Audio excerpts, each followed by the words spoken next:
I come from a family of addicts. I was basically born in a depression ward. The age of 11 to 20 was just a complete learning curve of my life. I knew that I had a problem because there was no other 15-year-old waking up in trolleys. I went into this rehab with these people that have basically ruined their lives, a lot of them. I was this 15-year-old kid and they were coming up to me being like, you don't realise how lucky you are, like I wish that I was in at this age. I was just so in so much pain. Cano is like a second life. I've gone through these periods of change. I'm a real believer that people can change, but only if they really, really want to change. Welcome to another episode of Chapter by Chapter. Today's guest is a true disruptor in the beverage space. My guest didn't just build a company, he built a movement around sustainability, smart branding, and purpose-driven business. From startup challenges to scaling a mission-led brand, we are diving into the story behind Cano Water and the mindset of the man who made it happen. So, welcome to the podcast, Josh White. Thank you, Kupa. Thank Great you. to be here. Yeah. Thank you so much. I'm super excited for this episode, and it's an honor for you to be on set with me. For sure. Amazing. So before we talk about all things business, I really want us to dive into maybe your childhood, because research shows that, someone's upbringing has a profound and often long-lasting effect on development, mental health, physical health, behavior, relationships, and overall life outcome in adulthood.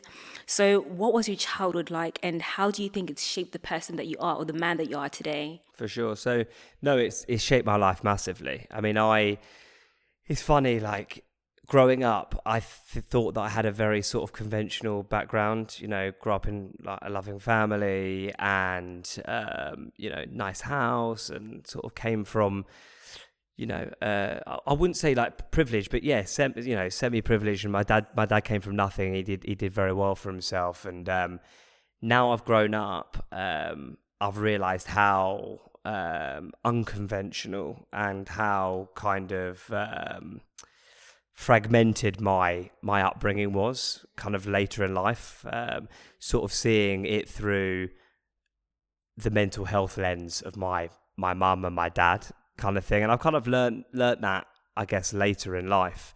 But I was a very troubled kid. Like, I'm very open about it, suffered severely with mental health at a very young age.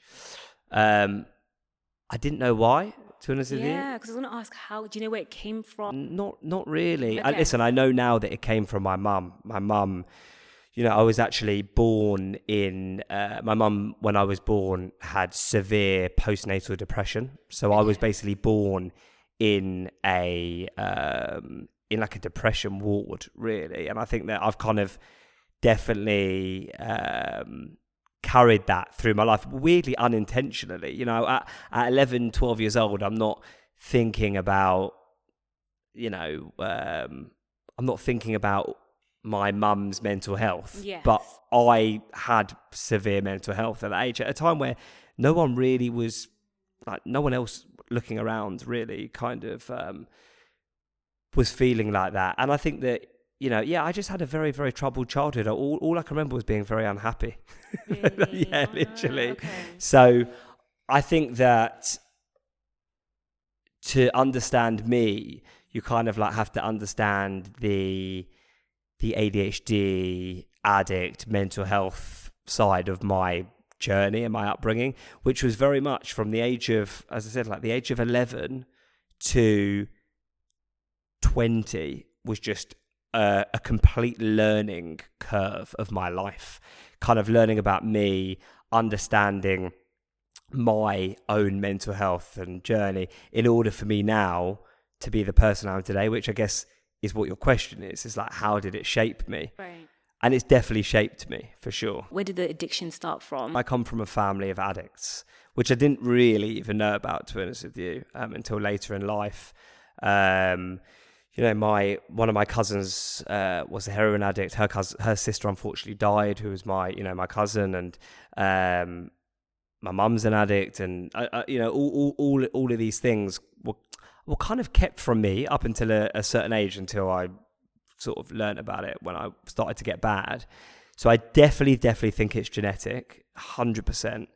I wouldn't say that I hung around with people who were addicts until I became an addict, really. But it was the numbing the pain. I always was just very, very low, and I would look around at my peers and I feel like everyone else would just be getting on with life and every day would be like a breeze. Whereas for me, it just felt like a challenge.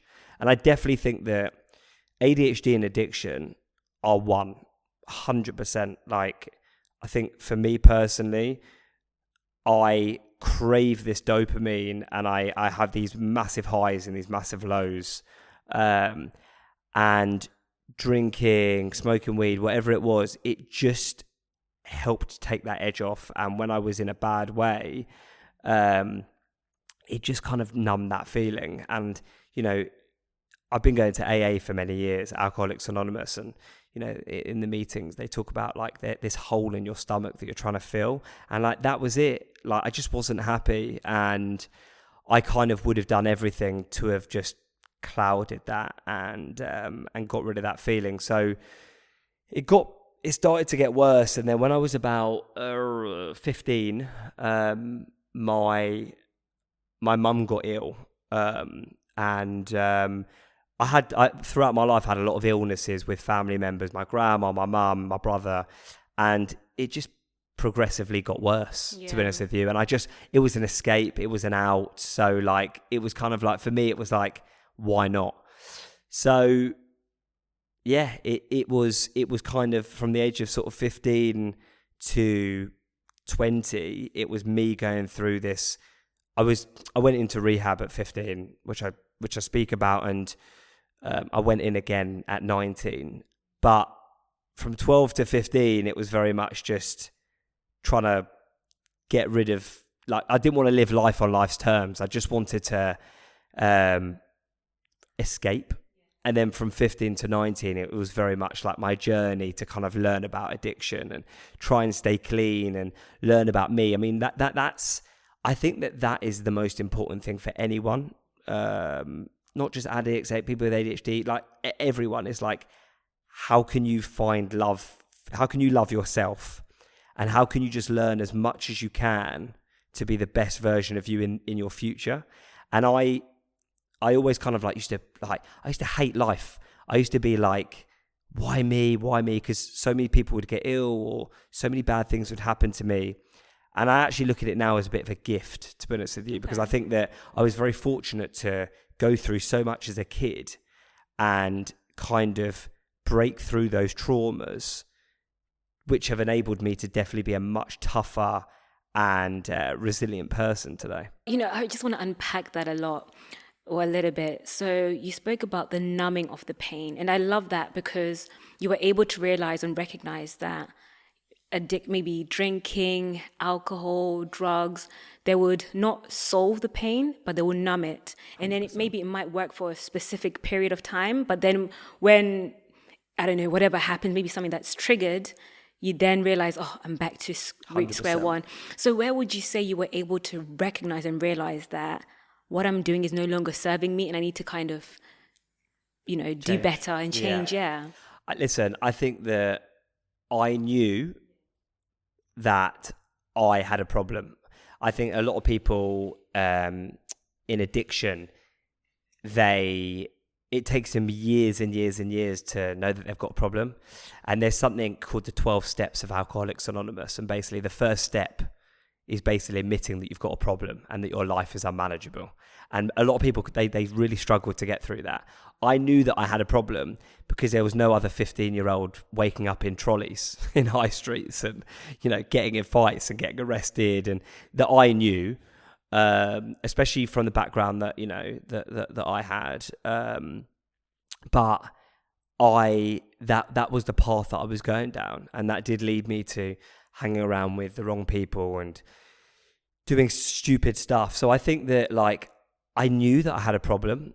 I didn't necessarily know how to fix it. And then, in July 2006, I woke up in a rehab. Basically, I was paralytic, in blackout, and woke up in a rehab.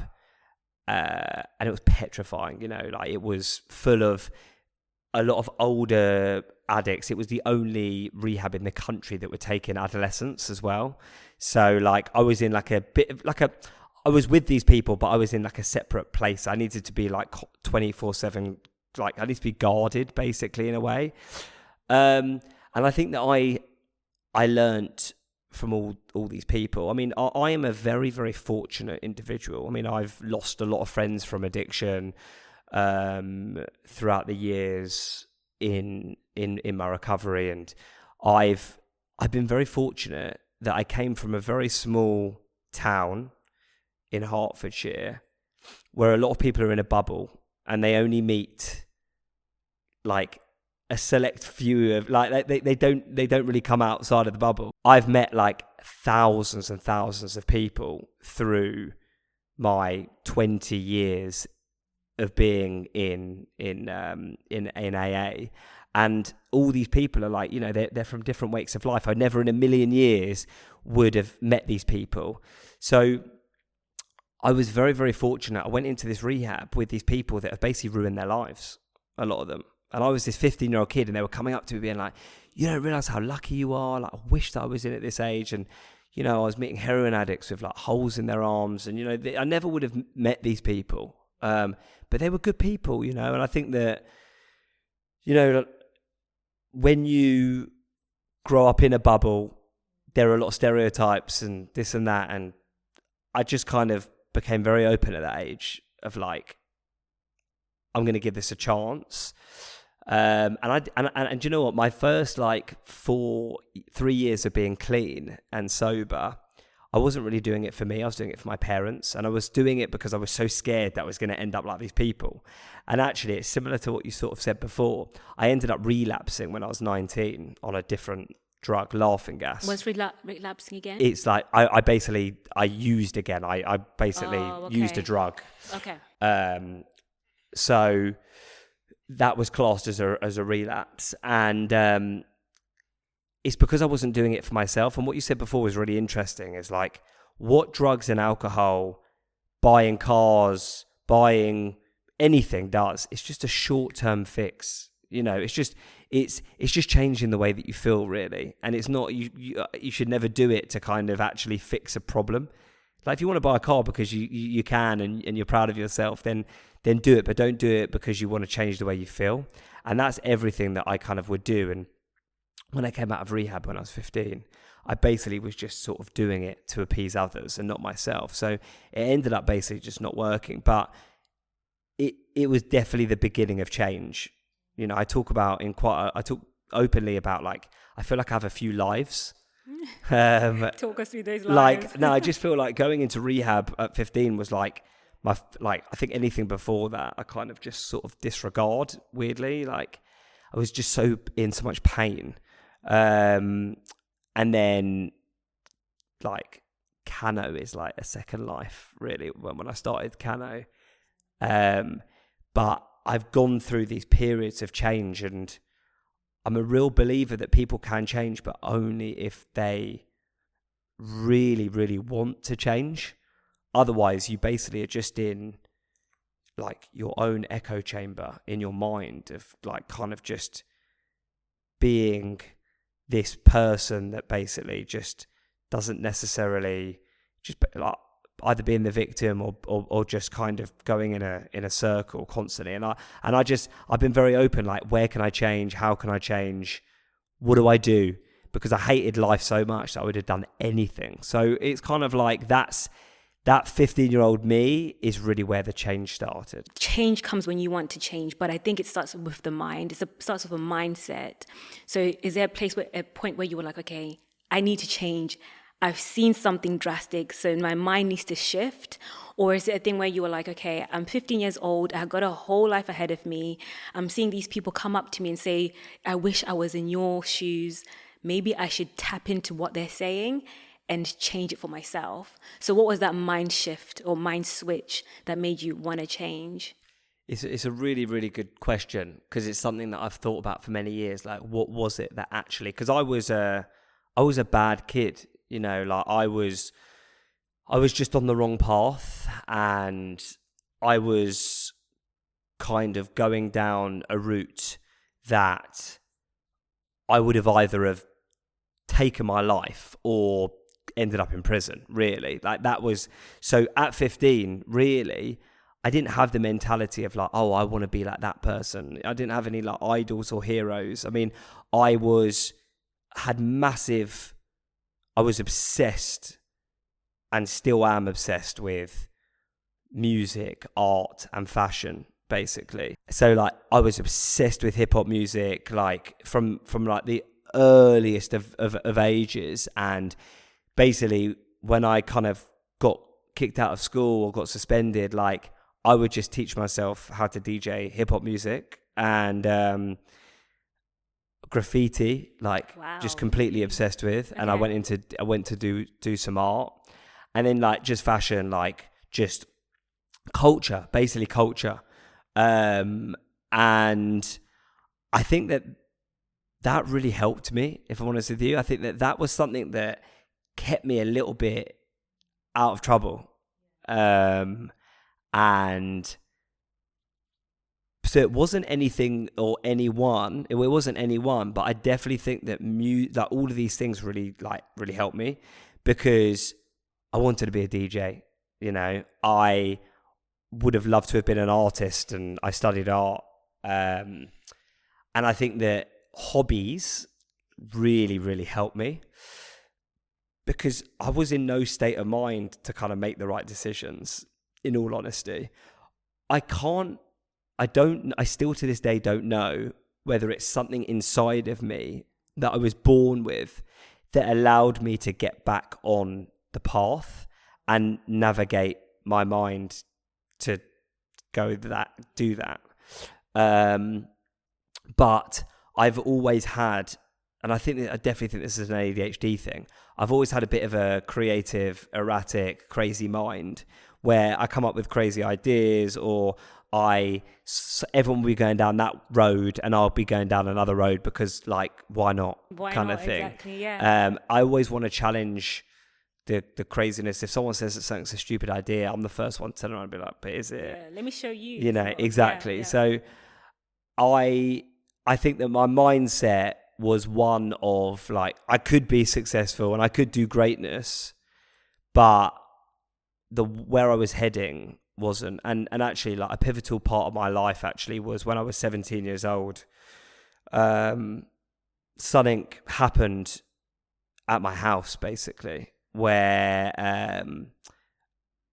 me and my friends basically got in trouble and we got arrested, and there was a fight basically at my house, and we got in a lot of trouble and we were in court for a long time, and it was a point in my life where I could have actually have gone to prison, and I didn't, thankfully. And I remember I was so scared. I remember I was in the toilet at the courthouse, just like, I never believed in God. I've always been a lot more sort of spiritual. I actually, like, it wasn't that I didn't believe in God, actually. It was always that I kind of had like a bit of a beef with like why, like, it was like, how, if there is a God, how can you, like, why am I feeling this way? But I'll never forget, I was in the courthouse just praying, you know, like, and then like the irony of me, like, you know, like, please God, like, please. And I got let off, and I ended up doing like community service, and I was a young kid, you know. I was very lucky that I wasn't 18, because if I was 18 I would have gotten in a lot more trouble. And yeah, I remember after that just being like, all right, cool, I need to sort my life out. And you know, I'm a big advocate for therapy, and just, you know what, like, this is therapy. I know. For me, this is therapy. Right, like, right. there's no difference between like you and a therapist, in the sense of like, it's just a conversation about my life, and I can kind of offload, you know, to you my stuff. The only difference is that, you know, loads of people aren't going to hear about my therapy sessions, but they might hear this. And I think that is kind of, when we talk about mindset, one thing that I will stick to, and I've always believed has been a big thing for me, is like just being open. Like, that for me is like where my being open and being honest and not being afraid of who I am, and talking about the, you know, my problems and I think that's really made me a much better person, because had I have hidden it and shied behind it, I just think that, and I get why people do, but I've always been the problem child. Do you know what I mean? And I think that at school, it was always like, oh, it's him again, it's him again, it's him again, and therefore, like, it's like nothing's changed for me, really, because like everyone knows, everyone that I grew up with knows. There's no one, I can't hide from anyone. So, and also, like, if I can spread a message to people, so through being open, it's really it's healed me, yes, if that makes sense. So yes, when you talk about mindset, it takes years and years and years to grow. But I think through being open, being not just open and telling people about my problems, but being open for like, how can I be a better person? How can I how can I get help through this or that or that? I speak to some people and I'll be like, oh, have you ever thought about meditating? I mean, I'm not a big meditator, but people will be like, what? Like, I'm not even going to try it. For me, it's like, I'll try anything to get away from the demons. Got you. So it's a really good question. And I think every single person has a different answer. I love the fact that you spoke about being vulnerable, being open, because I have seen people who suppress their feelings and they kind of hide or shy away from being vulnerable. And that's kind of led them to, it's almost had a negative effect on them when they were older. Yeah. But you were able to kind of realize it when you were younger. And I'm sure, of course, it's a whole journey as you continue to move in life. But when you're able to notice it and know that, okay, I need to improve in certain areas, or I need to be open to new experiences or whatever, I think that allows you now to kind of heal and not suppress any negativity. So I love that. I really want you to maybe speak to somebody who's gone through addiction or who's going through addiction, and just kind of give them some word of encouragement, what you did and how that can help them in this journey. For sure. So I think, like, honestly, like, speaking out to anyone with any form of mental health, addiction, ADHD, anyone that's neurodivergent, like, I think that we're in a really good time at the moment where there is so much access to people like myself that you can message and speak to and get advice from, because I think that a lot of people are lost. A lot of people are lost, and ChatGPT doesn't have all the answers. And I think that it's really important that we kind of do stay open and do still communicate. So my thing to anyone is basically just don't isolate. Isolation is just the worst thing. Like, just staying on your own and not speaking to people around you, but open up, be yourself, and really just sort of know that there is a light at the end of the tunnel. Because it's like, it's so horrible in that place. You're in a place where and no one around you, not your friends, not your parents, like, unless someone's an addict. I mean, if we're speaking specifically to addiction, or even unless people are in it, a lot of people don't understand it. So, like, really, that's the power of these podcasts, is that, like, the amount of people that have had messaged me after a podcast because they're lost and they don't know who to speak to. But now they've heard someone, and that allows them and gives them a place to kind of say, I need help. And it is, listen, I think that there is so much help out there. If it's addiction specific, as I said, like, go to a meeting, and you'll be around like-minded individuals that understand you. And I think that, navigating mental health is really, really, really tough, because you can't see the future. You can just see now. You can just see. You look at yourself in the mirror, you hate yourself, you can't get past that. And actually, like, if it is a mirror, you have to smash through it. And the only way to do that is to go out of your comfort zone. And it's really, really difficult to do that. But I do believe that by talking to people and going back to this openness, it really is important. Because if you do the same thing every single day, it's like that definition of insanity. It's like expecting different results just by doing the same thing over and over again. And really, just by one little change, it can really, really help you. So I think, listen, like, just open up, speak to people, message me, I think that will just listening, because there are so many people that have got through it. And actually, you're not alone. There are so many people that have been through it. Emphasis on you're not alone. You really aren't. Love it, love it, love it. Okay, so I want us to talk about business now. I believe that there's a big difference between thinking about starting something and then actually starting a business. So how has creating Cano Water forced you to confront parts of yourself that you didn't expect, especially at the age of 22 years old? Because I believe that's when you started Cano Water. Yeah, so we started Cano as kids, and I think that we had no idea what we were doing. Really, we were just so ambitious, so naive. That kind of mentality that I spoke about before of that ADHD problem child. There was a kind of thing of like, I'm going to show them what I'm made of, kind of thing. Everyone around me kind of knew what they were doing or what they thought they were going to do, and whether people went into property or banking or recruitment or whatever it was. There wasn't a lot of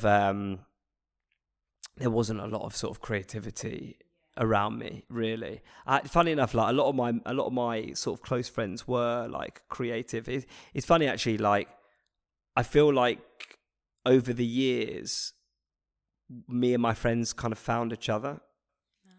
In a weird way. Like when I was an addict, I had my addict friends, and then when I was like my creative kind of, and I feel like the people that you sort of surround yourself with are really, really key, because it can be so toxic or this or that, and actually like you then end up becoming that bitter, toxic person. So we were ambitious, we wanted to do something, we were super passionate about the mission. And I think like something that I know and I've always learned about me is that if you put me in like an English class, I just can't concentrate. I can't listen. I'm just like graffitiing on a pad. But if you put me in an art class, I'm fully like, I'm in. And I hyper focus on things that I really like, care about and love doing.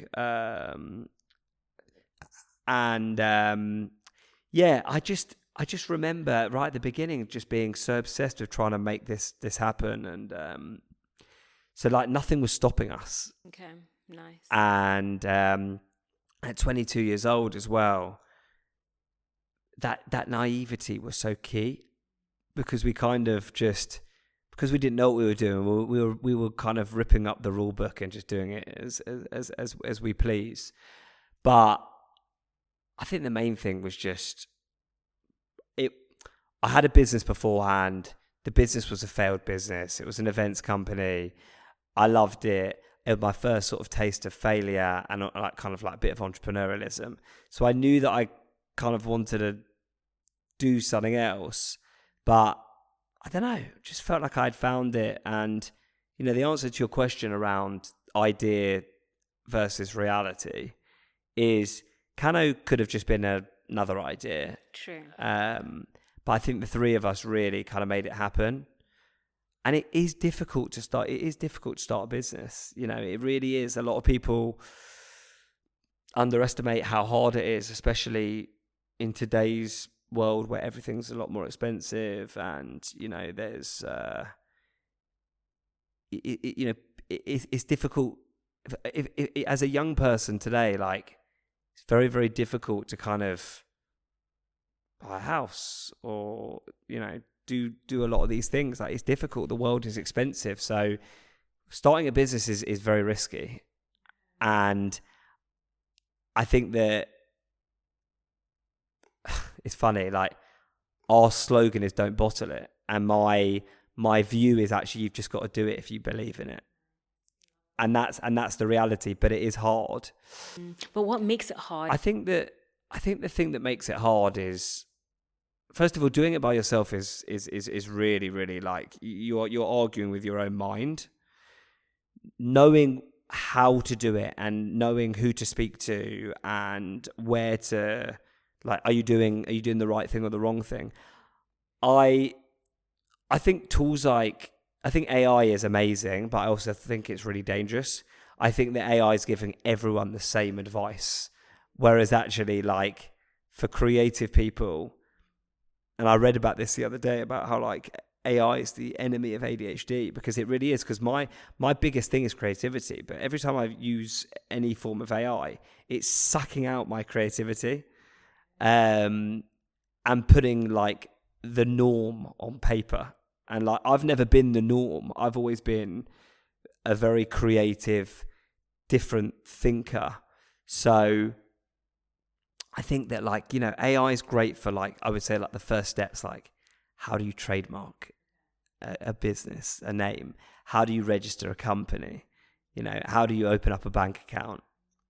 Yeah, list me 10 competitors, blah, blah, blah. But I think you need to navigate yourself, because that's the thing about business, is that everyone wants to start a business, but you've actually got to be ahead of the game. And that's really difficult, really, really, really difficult. And I think that, you know, Cano was ahead of the game for a long time, and we continue to still try and be ahead of the game. But there's people coming in there for us. You know, we're in a boxing ring with Mike Tyson, and he's got 10 kilogram gloves on, and we're like being punched in the face every day. That's literally what it feels like. And then another boxer comes in as well, and and that's that's business. But I would never ever want. It's weird. Like, I wouldn't want to work for anyone. I actually really, really love being the navigator of my journey. I never went to uni. You know, I was just a complete dropout. Basically, I got expelled from school. I went to do like an art degree in sculpture, but I never actually finished it. But so I kind of like went down the art route, and DJing sort of like took over, and music took over for me. But I've never been of the opinion that you have to go to uni and you have to work for. Listen, I think it's good to get as much sort of work experience as possible, and I think that you should get some years behind you of learning maybe some kind of trade. Yeah. But you're going to learn more building your own business than you're ever going to learn working your way up to the top. You just never ever. You're always going to. I believe that in that kind of in that world, you're just wasting time when it comes to if you've got that burning desire to start a business. Listen, I know a lot of people that would never ever want to start a business, never, and like, I get it. I really get it, because it is very, very, very stressful, and there's not a lot of security there, and it's very risky. So if you're a risk adverse individual, and you get nervous about kind of like taking big risks, it's just probably not the right, depending on what you go into. Because, you know, what in business, like 1 minute you're up, the next minute you might be down, the next minute you might have 6 months up, and then you have the worst low ever, then you might be out of business. Who knows? But if you're like me, and by the sounds of it, like you, yes. You know, why not? You'll live the rest of your life thinking, why not? So you're better off just taking the risk and learning from it. I mean, I am a product of, and I'm not allowed to swear, but I'm a product of just like someone that's kind of learned from every mistake, basically. And I've been so lucky to learn through those mistakes, because essentially I wouldn't be the person I am today without making those mistakes. And I'm still not like I don't look at myself as successful. I don't. I just look at myself as like I'm still on my journey, and I'm still making loads of mistakes, but I'm learning from them. So, in all honesty, I just think that you just got to go on the journey, and if that's what you want to do, then no one really has a right to tell you that you can't do that. I believe that you never fail, but you only learn. So there's not really failure, it's just lessons. Tapping into, business more and going into Cano Water, research shows that approximately 20% of new businesses fail within the first 2 years, then rising to roughly 50% failing within 5 years. But what do you think has sustained Cano Water to last for such a long time? I think it's 11 years, if I'm not mistaken. Yeah. 11 years. It's crazy. Wow.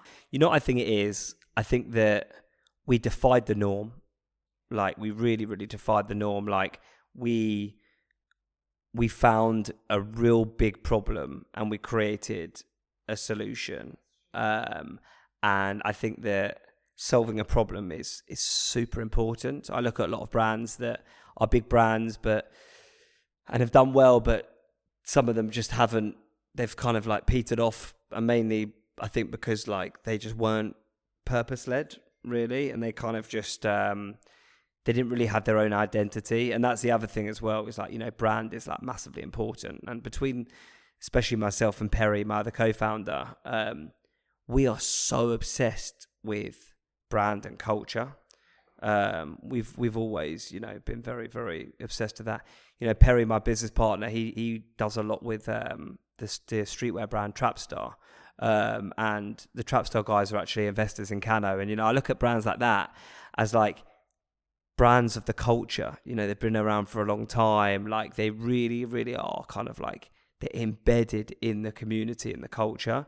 And that's inspirational, because it's so difficult to do that. It's really not easy to do that.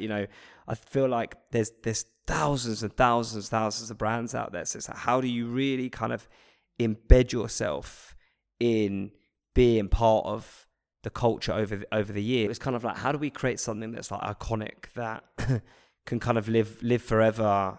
And because we were inspired by that, we kind of just lived by that and got Cano into the right places, into the places that we wanted it to be in. And we didn't create there's other brands that are very like polarizing brands. They're very like in your face brands in water. And we were always just like, no, we just want to create something that can kind of live everywhere. We kind of just wanted to create a brand that actually just was so like non-offensive, but also just could stay iconic forever. And I think that's where like the minimal packaging comes from. Like my business partner Perry, he's so good at, when we started the business, and it was in 2014 when he sent me the picture of the can, like I looked at it straight away and it didn't look much different to what it is now. And I knew straight away, like, that's it. Like, I'm a very, very visual person. I need to see visually. Yes. And as soon as I saw it, I was like, all right, cool. That's it. That's what I want to go and do. So I think that's what's really kept the business sort of afloat. And also like the sustainability thing is, it's right now, actually, it's going through a weird place, because we're going through a weird time. We're in a cost of living crisis, and maybe sustainability isn't at the top of people's agenda. But like, there's been massive waves where people have been like, and do continue to really, really care about the environment, and people look at Cano as being that brand. You spoke about Perry, your business partner. How important were you guys friends? And then, like you said, you met as you were a journey in life. You just met different people. But how important is it to have the right business partner? Because some people start businesses with someone, and then maybe 3 months in, it doesn't go well. Yeah. So how have you guys been able to maintain that relationship, and knowing that you're all are moving in one direction, there's unity? So yeah, listen, it's difficult. Ariel, my other business partner, who's a friend of mine, he sort of took a step back from the day-to-day of the business, which is difficult, because you start the business together. But I think that at the same time, some people get cold feet and they kind of it's not for them, and they want to do other things. And I think that's just, I think that, at that time it was like, it felt a bit personal, but actually I get it. I understand it. And with Perry, who is still very much in the business with myself, Perry and I actually, funny enough, we met, he's a bit older than me, but we met through our love and interests in music, art and fashion. Nice. So like, we always were going to do something in that world that was kind of like, that there was inspiration where it could go into those different areas. So like, that's kind of how I met Perry. But working with friends just isn't easy, and I definitely think that finding the right business partners is so important. But the truth is, you don't actually know until you work with them. True. That's the honest answer. Unless you've worked with someone, you just don't know what that individual is gonna be like. And I think that that's where it's really important for any sort of people listening. It's really important to get sort of shareholders agreements in place. Okay. Yeah. Early on. True. If someone leaves, this and that, and because you just don't know. You don't know what it's going to be like. A lot of the time you probably haven't got an existing working relationship, and people in work are very different to how they are outside of work. So it's a really difficult one to answer, because you just never know. Like I would never turn around to someone and be like, yeah, don't go into business with your mates, because your mate may be the best business person in the world. It's like, be stupid advice. But I just think that personality traits, and just, if you trust someone with your life, then and they've got a lot of people around them who trust them as well, values, I think that's really important. Like, don't go into business with someone maybe that you don't have 100% trust with. That is important. And maybe make sure that your values are aligned, and also like, what is the objective of this business? Where do you want it to get to? And make sure that you're aligned, because if you're not aligned, you're going to get to a point where that person wants that person wants this, and that's where a lot of these fallouts happen. On the topic of relationships and partnerships, of course you've had a baby, congratulations again, and of course your wife. How has marrying the right person been such an impact in your life and in your success in general? Yeah. I think finding the right companion is arguably, and I've read this quite a few times, but I actually I really, really believe it. Finding the right companion is the number one, it's the number one thing in life. I genuinely believe that. If you find the right companion that backs you and is there for you and kind of pushes you to be the best version of yourself, especially for someone that was going through life in such a bad place, you're not alone. You've got that other person. That other person is kind of like, you're doing life together. I think it's so important. And I've been in many, many relationships, and as I mentioned to you before, I'm friendly with a lot of my ex-girlfriends, and a lot of people think that's quite weird, but I actually I'm really happy that I am, because there were massive parts of my life, and I can see where I went wrong in these relationships, and it wasn't just them, it was me. And I think that a lot of people come out of relationships and it's like, it's them, and it wasn't. It was I played a massive part in those relationships, and the breakups in those relationships. And I always say to my wife, she has the best version of me, because I've learnt from these people. And that's why I'm friends with these people, and I'm able to be kind of friends with them, because we don't look at each other like that anymore. We've got a massive mutual respect for each other. But I wouldn't be me without them.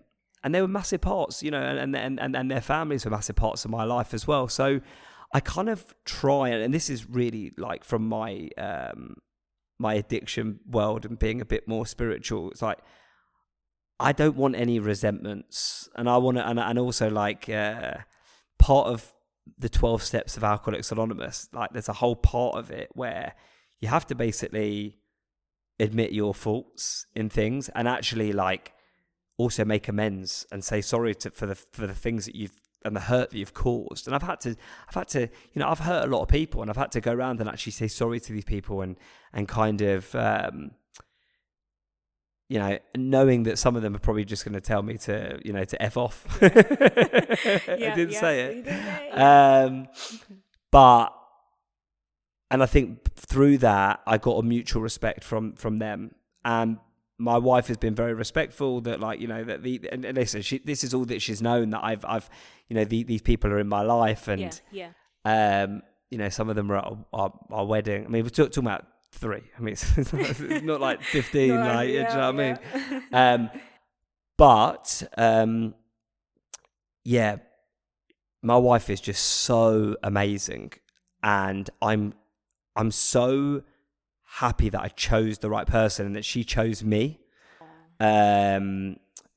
because I'm not perfect by any means. Like, she actually is perfect. I'm actually not perfect. So sweet, I've got a lot of I have a lot of flaws, but she accepts my flaws, and I'm so happy to be sort of riding life with her, with our kids as well, that we can shine ourselves through our kids and make our kind of kids and teach our kids the values and also, like, I'm able to teach my kids the mistakes that I've made. There you go. And I think that that's really important. That's the thing that I don't think that maybe she realizes yet, is that she always gets a bit nervous. I'm so nervous that the kids are like, we'll go out and we'll see someone, and someone will be like, you don't understand this guy. Like, he used to be a complete lunatic, and he's such a much better person now about me. And my wife will be like, I know, I'm so nervous about my kids. And actually, like, I feel like because of everything that I've learned, I'm able to kind of help navigate them through their sort of their ups and downs. Absolutely. So the answer to your question is, I think it's the single most important thing in life is that if you, and by the way, it's not just about husband, wife, whatever it is.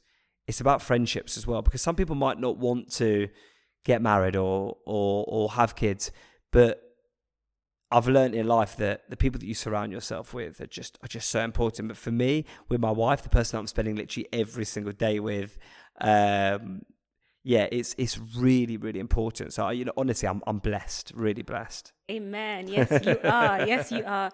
And I pray that I get that testimony one day as well. So that's beautiful. And you really touched upon accountability, taking accountability of yourself, in the sense that when you've done something wrong, you're able to say, okay, cool, I've done something wrong, so I'm able to admit it.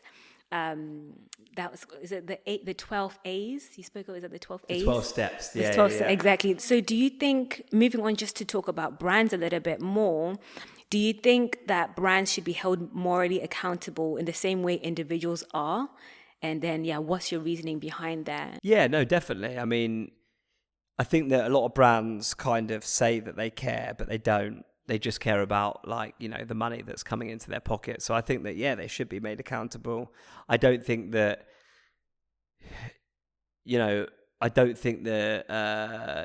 people should be held accountable on, like, a brand's behalf kind of thing, in the sense of, like, I think that if a brand is, like, let's just say in our world, like, not being sustainable, or they're not ethical, or they've made an error of judgment, or they've done something wrong, like, I definitely think they should be held accountable. And I think that it shouldn't be the consumer's problem. Like, as an example, like Coca-Cola polluting the planet.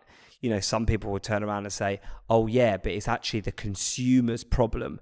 They, should put that bottle in the recycling bin. But I know that bottle, even if it goes into the recycling bin, it's not getting recycled. But also, it shouldn't be on the consumer's, it shouldn't be that his or her problem. It should be, like, the brand's issue. And I think the government needs to put steps in place. So I definitely think that brands should be held accountable. And I also think that even if we're talking about people, like people should be held accountable. I'm if we talk about politics as an example, which I never ever get involved in. Oh, okay. But like someone that I'm always in the middle. I don't want to get involved there. I don't want to get involved there. I'm not one of these people who kind of wants to spew my view on the world, because unless it's to do with like things that I have a right to talk about, I just don't see it as being like, why me? Do you know what I mean? It's like, why do I have a voice? Why should I? If it's like addiction or ADHD or mental health, yeah, like I'm very happy. But I think that I see a lot of people in the world kind of putting their sort of their 2 pence in, and I think to myself, like, it's not your fight, bro. do you know what I mean? And it's just causing more problems. So yeah, I think that, when it comes to the accountability, like in my world, like when it comes to like plastic pollution and stuff like that, okay. Yeah, I mean, and even in the world of like ADHD and addiction, I see some people like go out and say that, like, there might not be that ADHD is that a real thing? Like, yeah, that's when it's my beef. That's when I'm kind of like, you need to be careful with sort of what you're doing. So yeah, I do think that accountability is a massive thing. The issue is we just can't police everything, and I think that's it's people just need to be responsible for their actions, basically.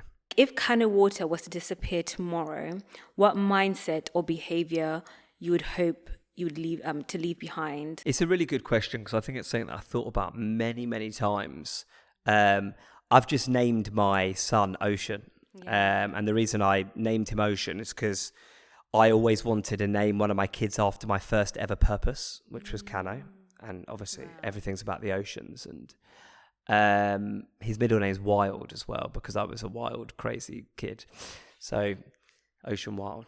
And I think the thing for me, like, if Cano disappeared tomorrow, like, the thing that I want to leave behind, like, I still want the footprint to live, and what do I want to live on? It's like that there are alternatives out there, and we didn't bottle it. Like, that's the main thing. Like, we didn't bottle it. So many people probably came up with the idea of cans of water before us, but we were the people that were like, we're going to do it. We're gonna actually be the people to do it. We're gonna turn idea into reality. We've been the people that took all the punches. I actually want to be remembered for the mindset rather than the actual product. I want to be remembered for the for the brand that basically create that was the guinea pig before the hundreds of canned waters out there now. We've essentially created an enormous category. Before Cano started, no one was talking about sort of sustainability in drinks. No one cared. Everyone was just like getting away with it. Or we were the first brand in the world that actually was like, we're gonna scream and shout about it. So that's the thing, and that goes beyond cans of water. That goes into anything. If you see something that you like, talk about accountability. If you're a young person, if you're whoever, and you see something that you disagree with, and you see there being an answer to a problem, and that you can solve it, and it's a global issue, then yeah, like, just do it. Just go and live. Go and be that person. And I think that's the thing that I want to be remembered for. I want, like, mainly via my kids, really. Like, I want my kids to know that their dad kind of didn't take no as an answer, and actually, like, defied all odds. That's the thing for me that is massively important, because I want them to harbour that mindset. That's really important to me. I love that. And just to finish off today's episode, what would you name this chapter of your life? Limbo. Like, I really am in a limbo at the moment. Mainly, do you know, not in my business life, but in, like, my whole life. I'm in a really, like, just running a disruptive, risky business, I've got a lot of like personal family issues. I've got kids. I'm in this place where there's been so much change that actually it feels very like I'm juggling. And do you know what? I've learned that that's not a bad thing. Yeah. You know? And actually limbo might sound like a bad thing, but actually it's just that's where I'm at. Okay. And as I said at the beginning, like being open, I'm not afraid to say that I'm in a limbo. Absolutely. And I think that's like, that would be if I did just say like, you know, I don't know, like everything's great, I'd be going against everything that I believe in. So yeah, and listen, in a year's time, I might get asked the same question, or in 6 months' time, I might be in a different place. But right now, I'm just in this like, you know, I feel like I'm in a bit of like a holding pattern where I'm kind of like navigating myself in and learning, and that's it. And I accept that, and I'm happy that I can accept that. It's amazing. But thank you so much, Josh, for joining me. It's been such an amazing conversation. Thank you. Thank you. Amazing.